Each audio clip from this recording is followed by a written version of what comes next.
Hi everyone, I'm Suzanne Lively. Welcome to A Lively Perspective. On this channel, I share with you my love of homeschooling and my passion for everything book related.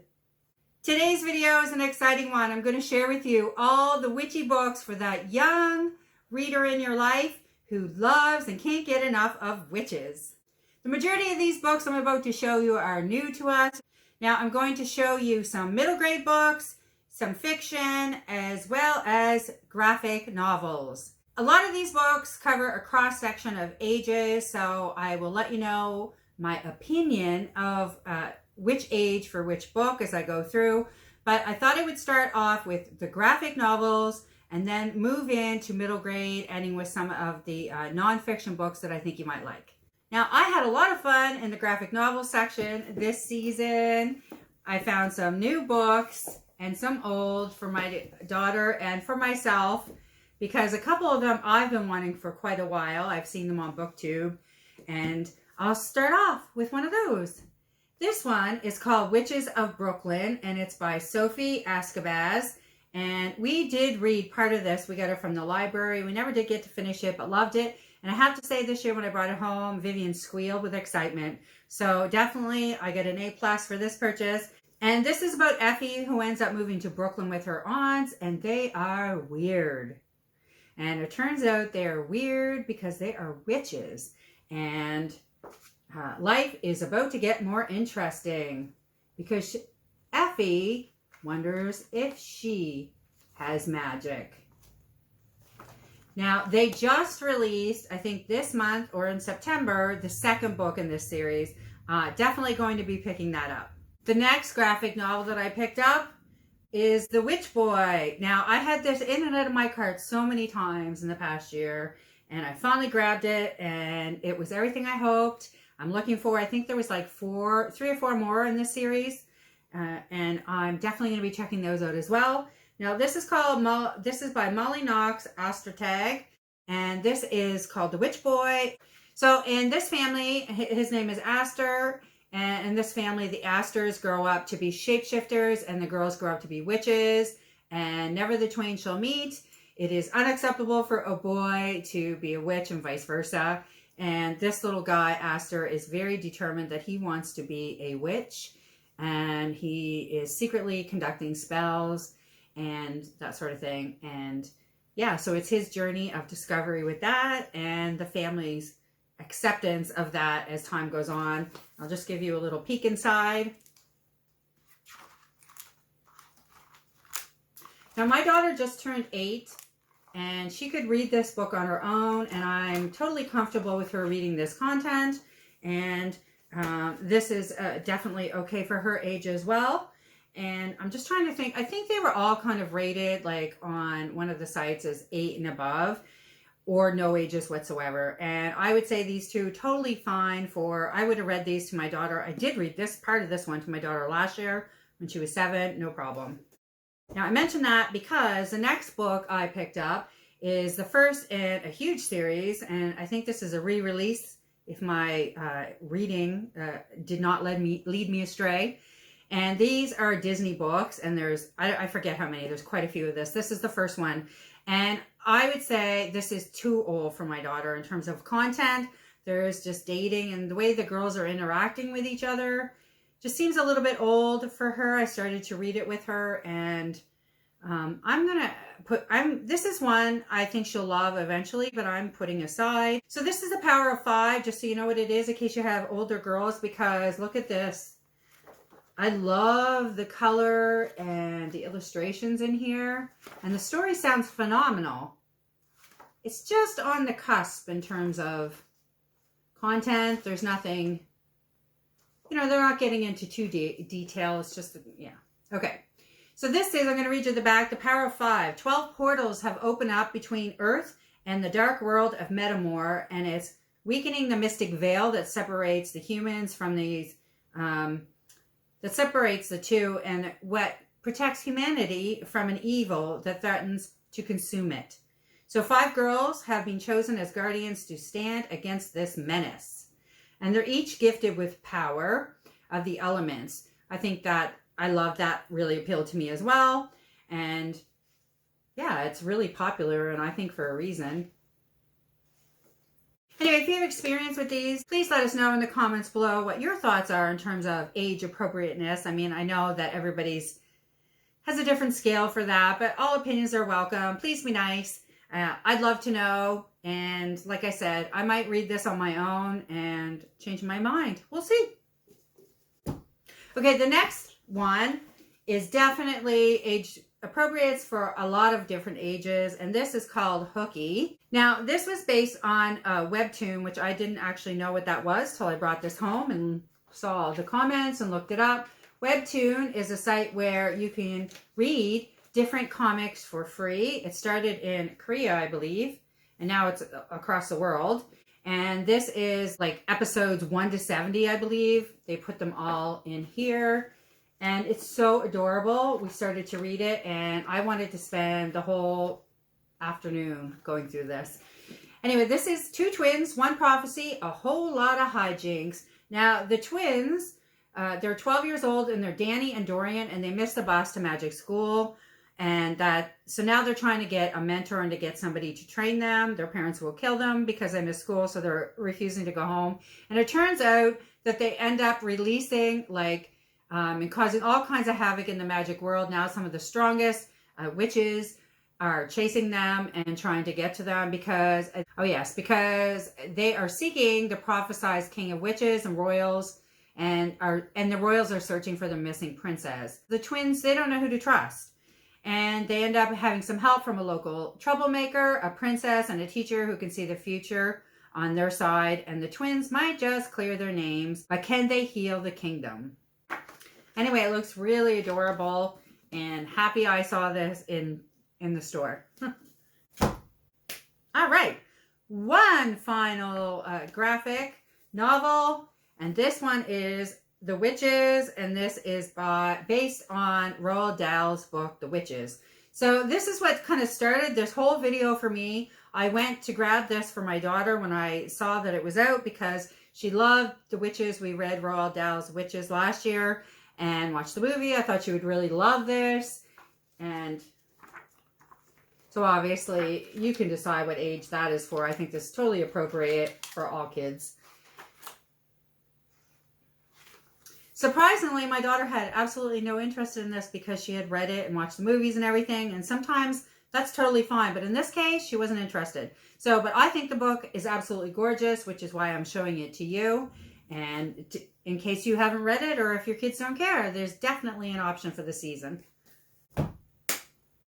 Now, the next couple of books you might have seen in previous hauls if you watch my hauls. This series, my daughter absolutely loved, Upside Down Magic. And this is by Sarah Malinsky and Lauren Miracle and Emily Jenkins.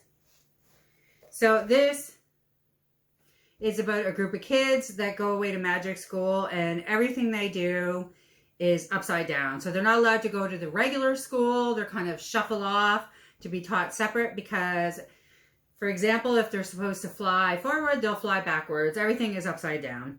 And it ends up, it's very funny, and there's a lot of camaraderie and friends, and my daughter absolutely loved this series. And they did make a movie of this. I'm trying to think if it was a TV show or a movie. I think it was a movie. We watched it. I remember that. And there are, thus far, so there were 5 books in that series. We bought the set, and we had the first, Upside Down Magic. Then it's Whether or Not, Dragon Overnight, Showing Off, and Sticks and Stones.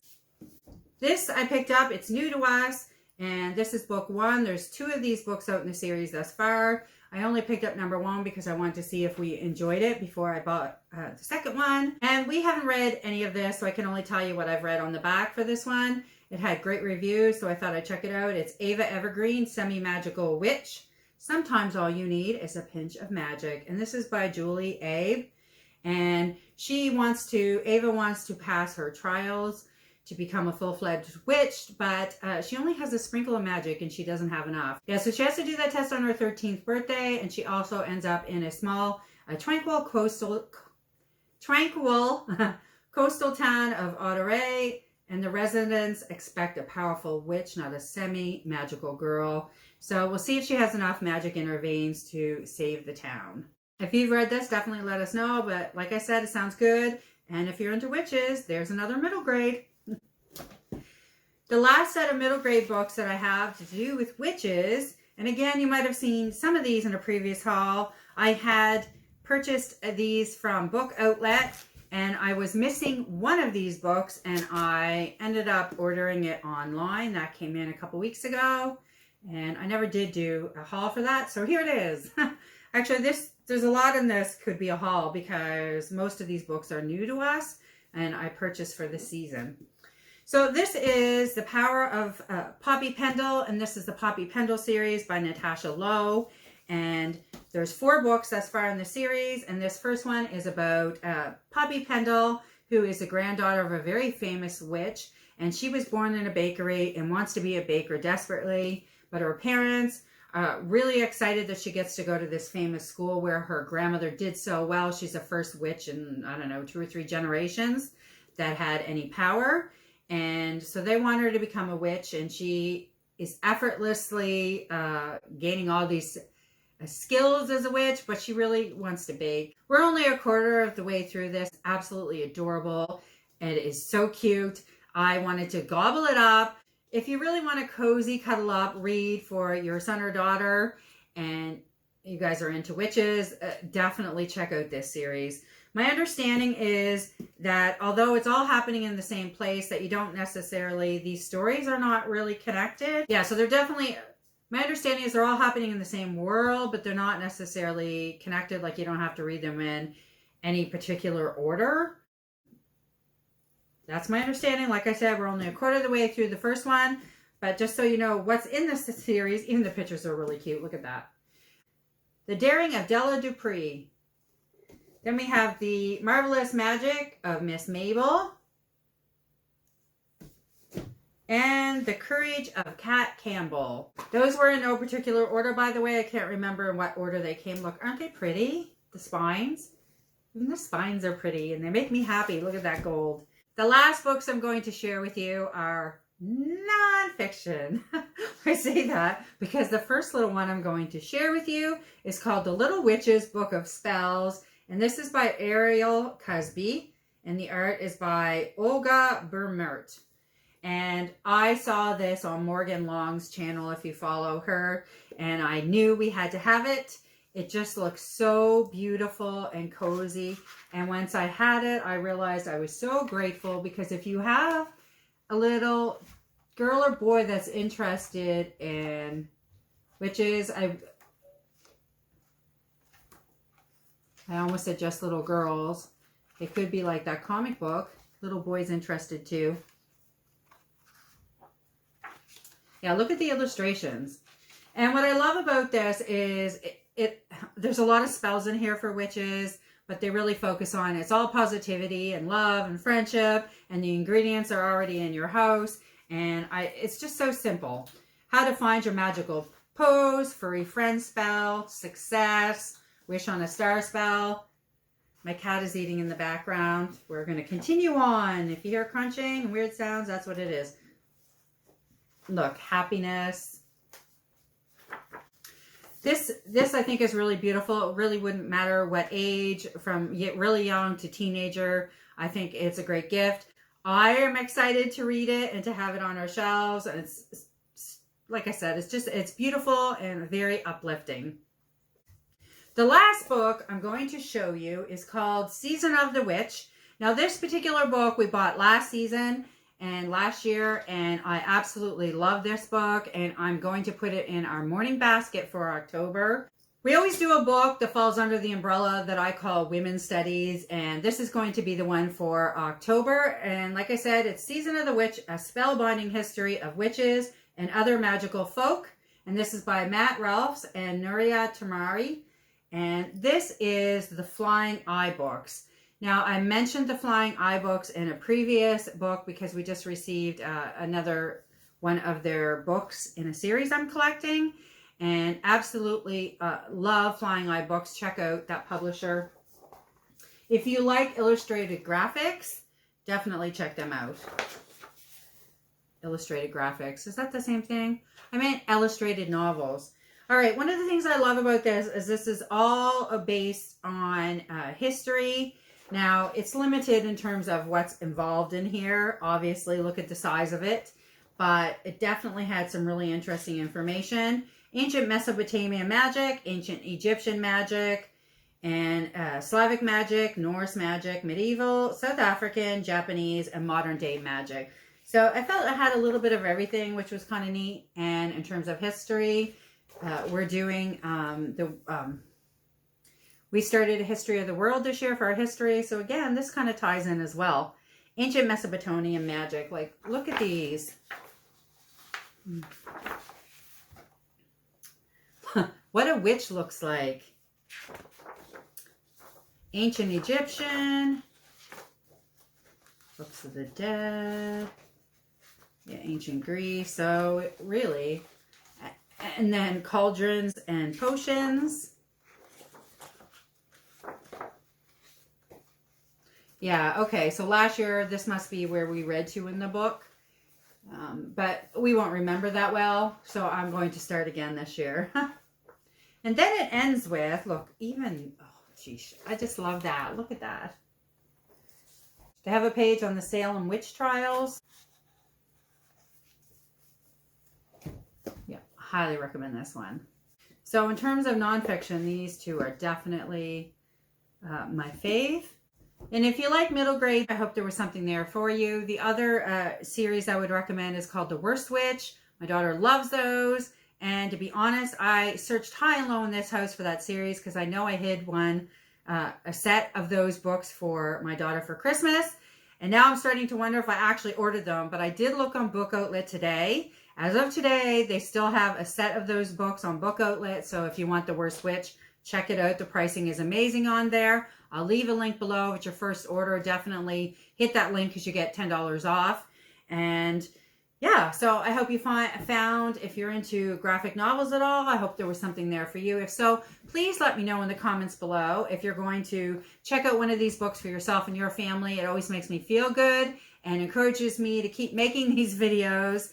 And I will see, oh, and if you have a recommendation for us, definitely please leave it down below. And I will see you soon with another video.